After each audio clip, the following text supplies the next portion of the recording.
ಧರಣಿಗೋಣವು ಮೂಸೆ ಜೀವಗಳನದರೊಳಗೆ ಪರಿಶುದ್ಧಿಗೊಳಿಸುವುದು ಸಂಸಾರ ತಾಪ. ಪರಿಪರಿಯ ಬಂಧು ಧರ್ಮದಿನ ಅಹಮ್ಮತಿ ಕರೆಗೆ ಹರಡಿ ಹಬ್ಬುವುದಾತ್ಮ ಮಂಕುತಿಮ್ಮ. ಈ ಜಗತ್ತೇ ಒಂದು ದೊಡ್ಡ ಪಾತ್ರೆ ಅಂತ ಆಯ್ತಾ. ಆ ಪಾತ್ರೆ ಒಳಗೆ ನಾವೆಲ್ಲ ಇದ್ದೀವಿ ಅಂತ ಹೇಳ್ತಿದ್ದಾರೆ. ಹಾಗಂತ ಪಾತ್ರೆ ಒಳಗೆ ಸುಮ್ಮನೆ ಇಲ್ಲ. ಈ ಪಾತ್ರೆಗೆ ಕೆಳಗಿಂದ ಒಂಥರ ತಾಪ, ಸಂಸಾರದ ತಾಪ ಇದೆ, ಒಂಥರ ಬೆಂಕಿ ಹಚ್ಚಿದಂಗೆ. ಏನು ಸಂಸಾರದ ತಾಪ ಅಂದರೆ ಇಲ್ಲಿ ಪರಿಪರಿಯಾದ ಹಲವಾರು ಬಂಧಗಳಿದೆ, ಹಲವಾರು ಧರ್ಮಗಳನ್ನು ನಾವು ಪಾಲನೆ ಮಾಡಬೇಕಾಗುತ್ತೆ.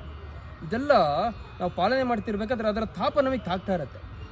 ಅದು ನಮ್ಮಲ್ಲಿರೋ ಒಂದಿಷ್ಟು ಕಲ್ಮಶಗಳನ್ನು, ನಮ್ಮಲ್ಲಿರೋ ಕೆಟ್ಟು ಗುಣಗಳನ್ನು ಅದೆಲ್ಲ ಸುಡ್ತಾ ಇರತ್ತಂತೆ ಈ ಸಂಸಾರದ ತಾಪ. ಹೀಗೆ ಸುಡಬೇಕಾದ್ರೆ ಅಹಮ್ಮತಿ ಅಂದರೆ ನಮ್ಮ ಅಹಂಭಾವ ಏನಿದೆ, ಅಹಂಕಾರ ಏನಿದೆ, ಅದು ಕೂಡ ಸುಟ್ಟು ನಶಿಸಿ ಹೋದರೆ ಆಗ ಹರಡಿ ಹಬ್ಬುವುದಾತ್ಮ ಅಂದರೆ ನಮ್ಮಲ್ಲಿ ಆ ಸ್ವಾರ್ಥ ಭಾವ ಅಥವಾ ಅಹಂಕಾರ ಭಾವ ಹೋಗಿ ಆ ಒಂದು ಸಮಷ್ಟಿ ಭಾವ ಬರುತ್ತೆ, ಜಗದಾತ್ಮತೆಯ ಭಾವ ಅಂತ ಹೇಳ್ತಾರೆ, ಅಂಥ ಭಾವ ಬರುತ್ತೆ. ಅದರಿಂದ ಅಹಂಕಾರವನ್ನು ತೊರೆಯೋದೇ ನಮ್ಮ ಜೀವನದ ಒಂದು ಬಹುಮುಖ್ಯ ಅಂಗ. ಅದು ಹೋಗ್ಬಿಟ್ರೆ ಆ ಸಮಷ್ಟಿ ಭಾವ ಬಂದು ನಾವು ಕೂಡ ಎಲ್ಲರೊಳಗೆ ಒಂದಾಗು ಮಂಕುತಿಮ್ಮ ಅನ್ನೋ ರೀತಿ ಎಲ್ಲರೂ ಒಂದಾಗ್ಬಿಡ್ತೀವಿ ಅಂತ ಹೇಳ್ತಾರೆ. ಅದೇ ಇವತ್ತಿನ ಕಾಗದ ಗೂಢ. ನಮಸ್ಕಾರ.